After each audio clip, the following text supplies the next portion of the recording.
Today in the show we have Kevin Sorbo, a truly inspiring individual. Kevin spent 3 years travelling around the world, modelling for print ads and appearing in over 150 commercials before landing in his breakout series, Hercules, The Legendary Journeys. Kevin David Sorbo was born in Mound, Minnesota on September 24, 1958 to Ardis Thompson, a nurse, and Lynn Nain Sorbo, a high school teacher. His father was of Norwegian descent and his mother's ancestry was English, Scottish and German. In high school, he excelled at football, baseball and basketball. In college, he played these three sports plus hockey. Kevin was also in a number of plays. After leaving college, Kevin joined an actors' theatre group and travelled to Europe, then to Sydney, Australia, appearing in commercials. At the end of 1986, he settled in Los Angeles. Kevin began to make guest appearances on such popular shows as Murder, She Wrote. At 6 foot 3 inches and very muscular, Kevin was a natural for the title role in what would become his signature series Hercules, The Legendary Journeys in 1995. Kevin became internationally famous and he learned the craft of filmmaking well enough to direct and co-write some of the episodes. Kevin even studied martial arts in order to do many of his own stunts. In real life, Kevin's heart is as big as Hercules. He leads A World Fit for Kids as the chair and spokesperson. Kevin devotes much of his time to A World Fit for Kids, which is a successful mentoring model that trains inner city teens to use school fitness, sports and positive role models for themselves, and then become the coaches and mentors for young children. In 1998, Kevin married lovely actress Sam Sorbo, best known for her dual role on Hercules, The Legendary Journeys 1995 as Serena the Golden Hind. Sam Sorbo also has a fantastic podcast which I recommend everyone should listen to. Kevin is also an international speaker at conferences and churches around the world. So with that all said, let's listen to Kevin Sorbo. Let's go.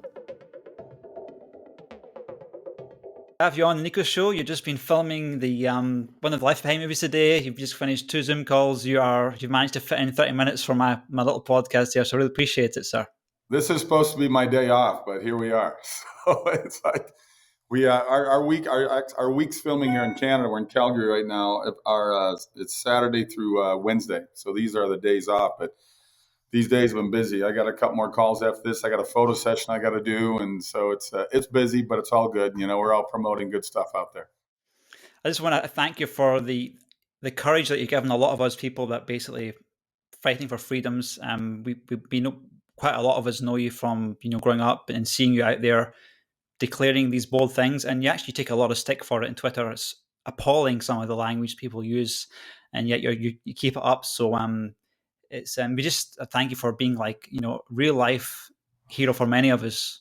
Oh, well, thanks. I when you get those attacks from these trolls, I mean, I got to be honest with you, it doesn't affect my lifestyle. It only makes their lives worse, I think. I mean, these are really, really sad people. I think these are people who look in the mirror every morning and just hate what they see. And I feel sad for them. I mean, these are people that have no love, no hope, no self-esteem. And what they want to do is drag you and drag me down this black hole that they live in. Misery loves company, right? And it doesn't affect me at all.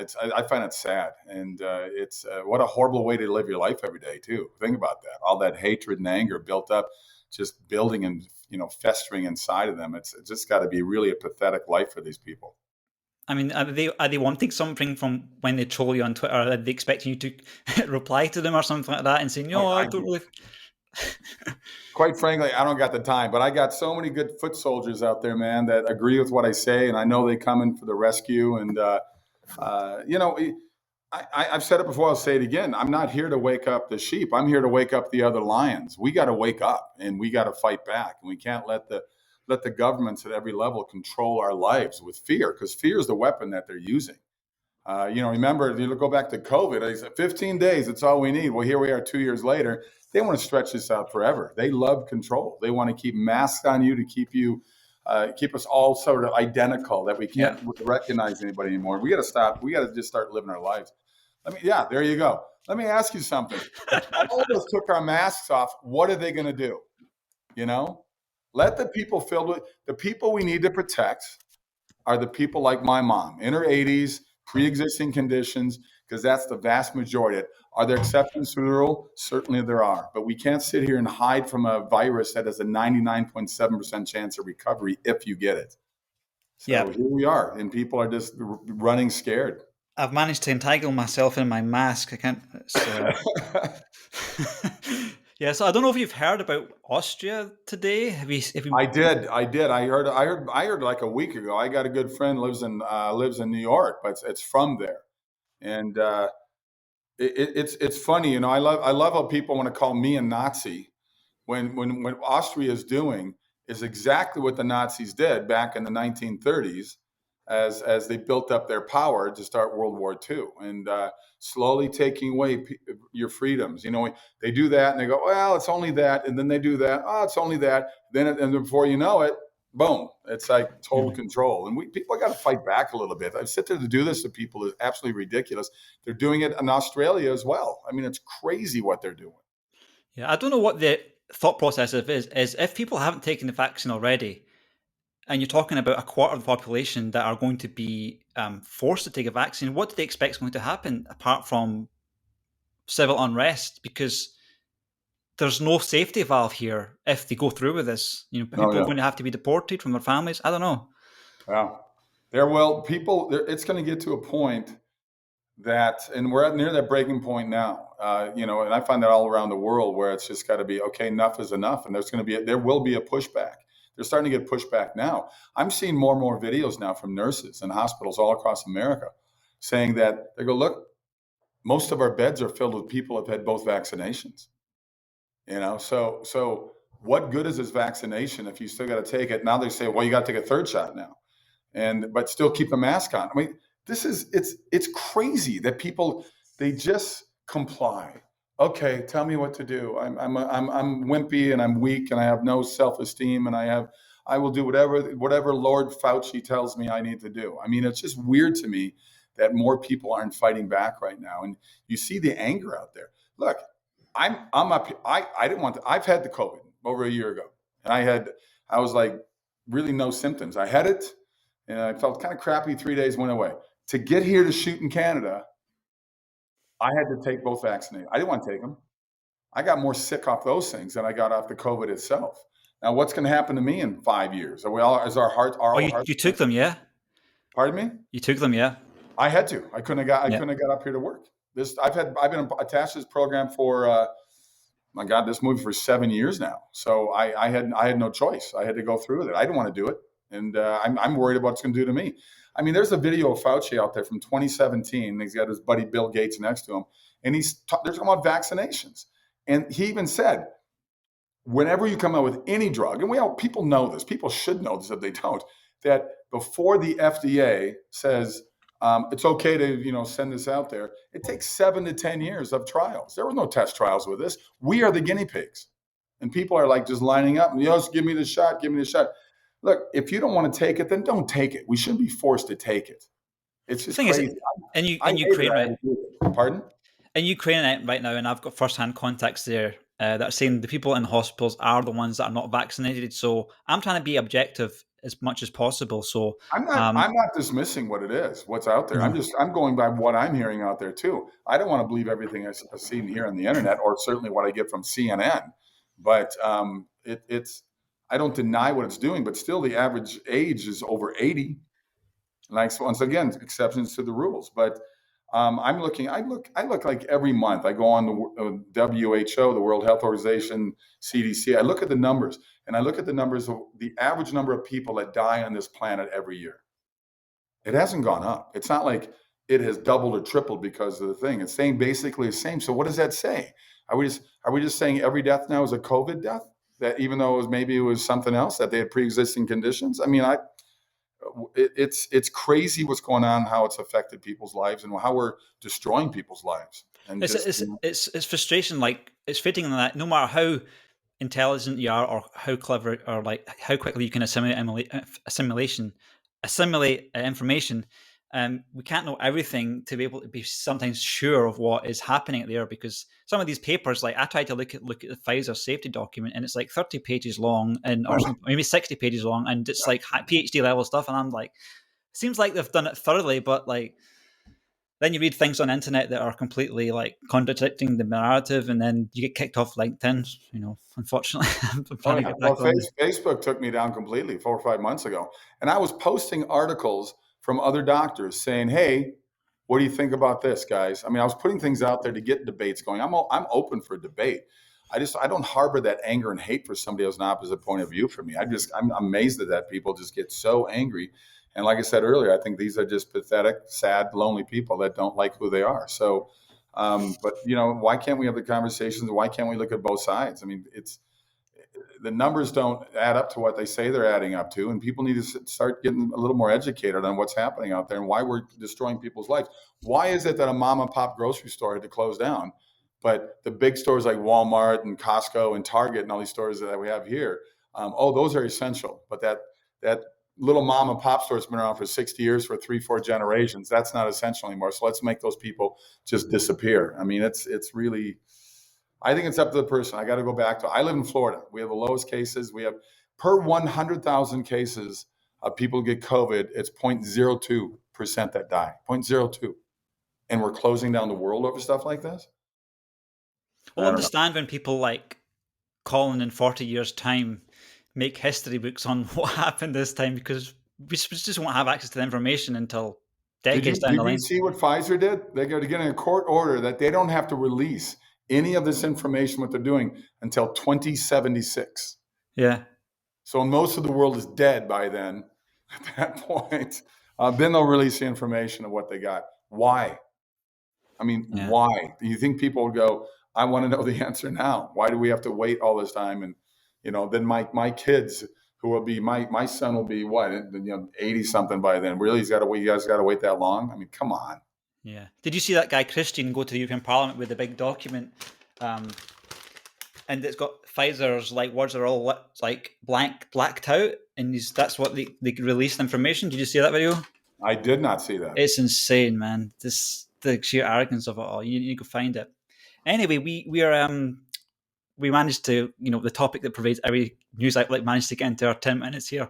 So let's try and get some of these questions. So why a movie about the rapture?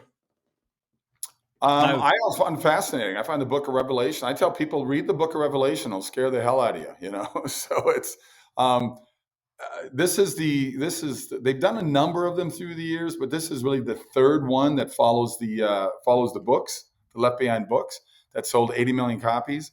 The last one was the 8 years ago with Nicolas Cage. I've taken over that role in the movie, Ray Steele, and I'm also directing this movie. And we've got about a little over 2 weeks left to film. And I've been up here 5 weeks already in Canada. And but the story, it's owned by a company called Cloud 10, based out of Toronto. And I just think that they've done a great job. This one is far.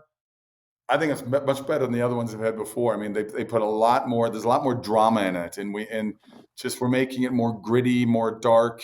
We got a great cast in this thing. We got Neil McDonough, we got Bailey Chase, we got Sarah Fisher, we got Greg Perot. I mean, we got quite a number of people in this thing. Corbin Burnson, and the script is just wonderful. From Paul Lalonde and Jessica Parker and John Pattis. They've done an amazing job in a very fast moving. Yes, it is a faith-based movie, but it doesn't. It has the feel of an action drama, and I think people will really enjoy it. so I'm not an expert on the rapture, but the rapture is something that Christians believe that happens before the Antichrist comes, where the Christians are taken away somewhere else. And then there's also Christians that believe that this does not happen till after the Antichrist. But where do people go in the rapture? They go to heaven. The people that were Christians go to heaven. So what's left on the world are the agnostics and atheists of the world, and you get it just becomes more chaotic because people don't really understand. People just basically disappear. Their clothes just drop where they are. This is what they did in the last movie. So people can look at it as a sci-fi. That's fine. And to me, it's an interesting story. I mean, we've had a number of movies out there that show all kinds of things that show, the chaos of the world, the chaos of the universe.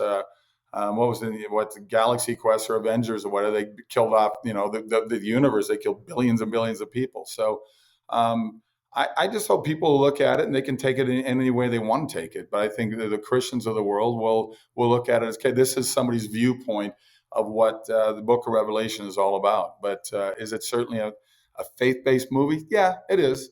But it's got God in it and Jesus. People talk about it, but then you got the opposite side of the fence as well. You got the non-believers, and you got people sort of debating on both sides. And I think that's what we need to have. It's a healthy debate. I look at movies like Blindside, which I thought was a wonderful movie that had that hint is a Sandra Bullock movie dealing with this Christian family in Texas takes in this 18-year-old African American kid that, talent is there, but he's never had a chance to expose it because he's really on his own. And it's a true story. And people looked at what a great sports movie, but Christians looked at it as what a great faith movie about, giving redemption and hope for this kid who had a wrong road he was walking down. So I like movies that have hope, faith, redemption. They don't have to be Christian movies, but I like movies that have love and laughter and kindness in them instead of all the crap that we're putting out there right now. Because if you look at the majority of stuff, it just deals with a lot of anger and hate, and we just keep sort of fueling that fire. And to me, it's like, okay, there's enough of that out there. I'm going to go on this side and do movies that hopefully make people laugh and have a heavy sigh and go, yeah, this isn't so bad. We can have a good life amongst all the negative out there. So people that are not Christians, if they want to understand more about the rapture or the second coming or the Antichrist, if they just read the Book of Revelation, will that give them everything they need to know about the movie? I think reading the Book of Revelation is fascinating. I mean, the Bible is a historical document, and I tell my friends, I've been to Israel twice. You don't have to be a believer to go there. There's, you look at the great atheists of the world, like Singer and Dawkins, Hitchens, and guys like that have debated great apologists of the world, like John Lennox, who I did a documentary with. He's a retired math professor from Oxford. I spent 3 weeks in Oxford and 2 weeks in Israel with him. And I hope people check out that documentary. They can go there. It's called Against the Tide. So go to againstthetide.movie to get information on it. It's fascinating. It's about proving God in a world of science. And I'm the guy that plays sort of the antagonist in it. Not in a mean way. I just ask him questions that an atheist would ask, or an agnostic would ask. So I tell my buddies, I say all the time, or people I meet, I go, you know what?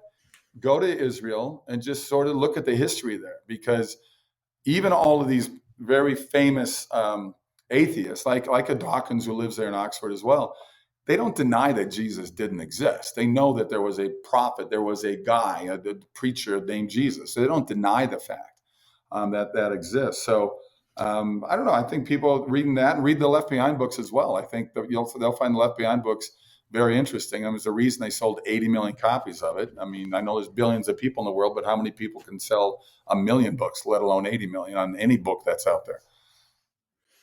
Have you ever been to an Alpha course? A what course? Have you heard of something called the Alpha course? No, I don't know what that is. So we have this church in England called Holy Trinity Brompton. There's a guy there called Nicky Gumbel, and he was a lawyer. And he basically made this 10-week course for people, like it's an introduction to basically what who Jesus was. And basically people go to the church, they sit down, have a nice meal, usually it's quite often curries, or in Glasgow, Cafe India, which is a really famous restaurant. And they basically get exposed to the tenets of Christianity over a 10-week period. So it's not like you just go up to somebody in the street and then say, do you want to say John 3:16? But it's more of a sort of discipleship process. I'm just wondering if there's anything like that in America that could be quite useful for people. That would be quite useful. I'm not aware of that. So that's something I'll look into that. Why don't you send me, if you got any information on it, just shoot me an email on that. I'd be curious. I'll try and connect you with the guy who wrote the course. I've never believed in the hardcore sell anyway. I mean, I know that Christians get a lot of bad rap because there are people out there. The Christians are supposed to be the most forgiving people in the world, and a lot of times, not all of them, but many of them can be the least forgiving. It's like, you better believe you're going to hell. That it shouldn't be done that way. I think it's a journey for somebody to find their own path of whatever sort of euphoria or what kind of belief they want to have, and maybe that makes me a bad Christian. But I mean, I'm doing movies that I hope change people's lives for the positive, and I've done a number of movies in the past, like What If, God's Not Dead, which is a massive hit. Let There Be Light, another movie I directed that did very well in theaters. Soul Surfer, things like that. And they said, hey, you know what? I became more interested in sort of studying religion and looking into religion after I've seen those movies. To me, that's a positive. And I'm not here to say you have to do this or do that. I think people have to kind of find their own journey. It's like trying to tell an alcoholic to stop drinking. I think you got to reach a point you got to, okay, I'm going to try this other road and see what I can do for a while. But I think we're always on a journey to sort of discover who we are and what we are. And after the end, is there just an end? Is that it? Or do we go to another place? And I think people have to sort of make up their own mind of what they want to believe in. I find it fascinating people that are basically high performers in the world, but yet manage to maintain their faith. And for you, it's a very interesting. I don't want to, it's a case study, but you've basically been in that world of Hollywood, which, if you look at people's lives and their families, it's a mess, really a mess. You just look at you go to Wikipedia and you look for the relationships, and you see 1, 2, 3, 4, 5, 6 marriages, if that. Yeah.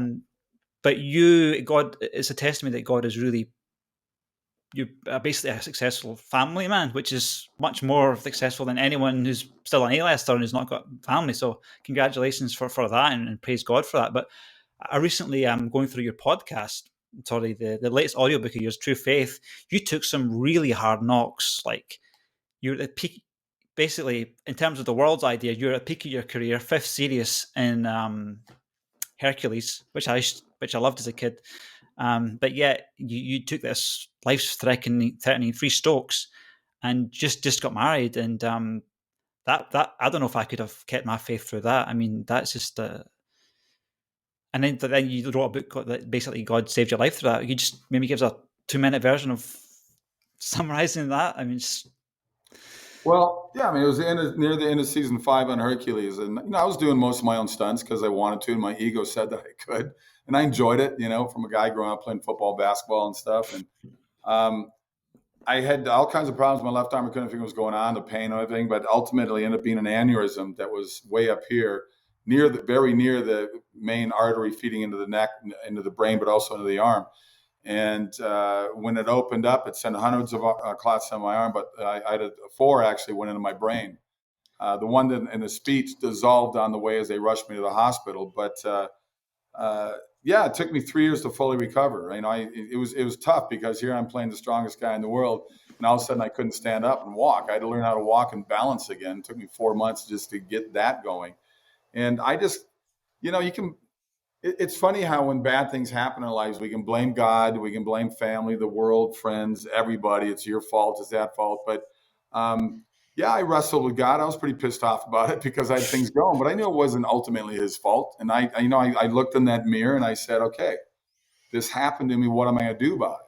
And I had a very strong relationship with my wife, who you mentioned, because we've been together 25 years now. I told her when we had our 10th anniversary, I said, that's like a golden anniversary in Hollywood. Most actors have had 3 wives for equal 10 years. So, but yeah, we have our battles, we get down on it. We just go crazy each other. But ultimately she's also my best friend. I think that makes a difference as well, so we can have those battles and still come back and have a hug and a kiss and realize, okay, we disagree on that, but that's okay.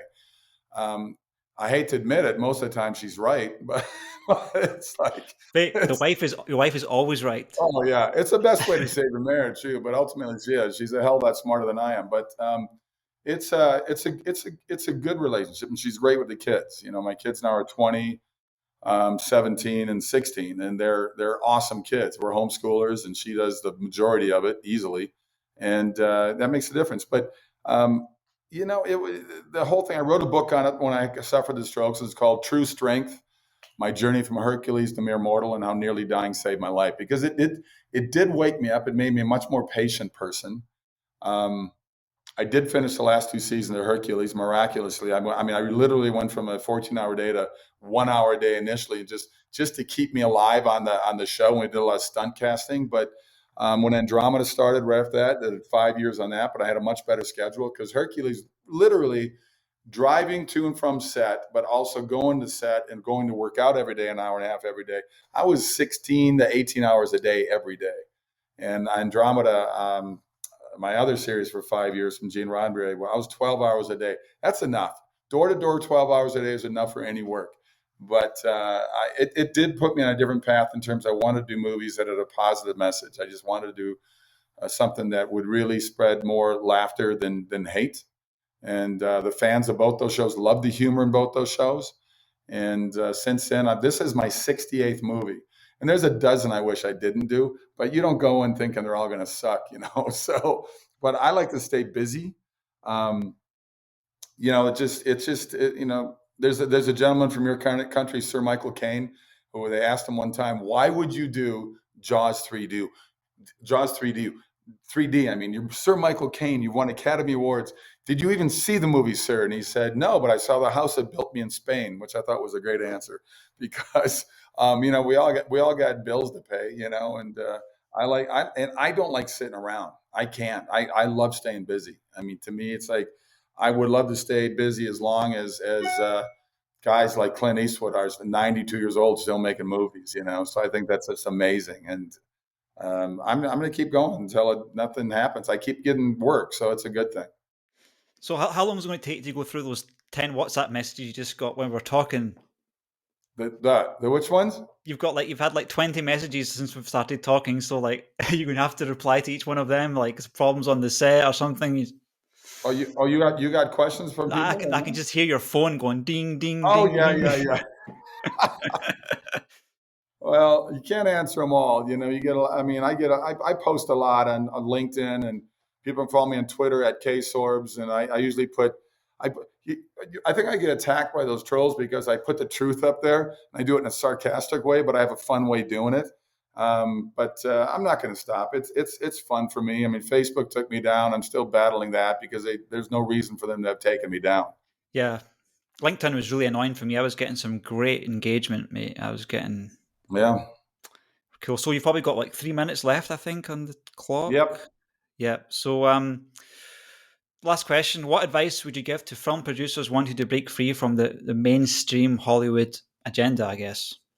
Don't be afraid to do it. I think people are just afraid. Like I said, fear is such a big weapon. And you got to just say, this is what I want to do. I look at anybody that wants to pursue a career, no matter what they do. I think a lot of people give up. I mean, failure is also a weapon that, people fail once or twice and they just give up. And they never keep following that dream, as corny as that sounds. I'm a 13-year overnight success, guys. I mean, I've had every door slammed in front of my face too, in my teens and 20s when I was pursuing this business. So the reality is you just don't give up. I used to caddy for these guys at a private country club growing up in Minnesota, and these guys were all very wealthy. And I'm a kid that, my clothes were hand-me-downs from my older brother. We didn't have, my two older brothers, we didn't have any money. And I asked these guys, how did you become so successful? And they all said, I failed and I failed and I failed and I kept failing, but I kept using it as a positive instead of a negative. That was huge for me in Hollywood. So I looked at every failure as just, I would get rid of whatever I thought sucked about it, but there was always something good in a failure too. And you can find that. Just like no is a positive word instead of a negative one. And you got to learn to make it that way and get rid of the negative people in your life. Trust me. If you get rid of the people that are dragging you down, they're not your friends if they're already negative. Just get rid of them and your life will get better. I guarantee it. God bless you. And by the way, 2 documentaries you got to see. Before the Wrath is out there. BeforeTheWrath.com. Before the Wrath deals with the book of Revelation and deals with the second coming. So check that out. It was the #1 documentary on Amazon for 5 months. All right. And the other one I already mentioned earlier is Against the Tide. So Against the Tide movie. And the same guys I did Before the Wrath with. We have one coming out on Easter called Eating with the Enemy. Great title. It deals. I'll watch them. All right, mate. Great. Thanks very much for coming on the show. Let's talk in March when my movie Miracle in East Texas comes out. Sounds good. All right. Cool. See ya. Bye-bye. See ya. Thanks for listening to the Nikos Show. I trust you enjoyed its content and were transported on an adventure. If you are a world-class expert in your field or you know one, please get in touch. I'm also looking for long-term partners to sponsor the show. Please share with your friends if you like this episode, and please leave a rating and leave a review if you haven't done already. See you again soon. Nikos out. Bye-bye.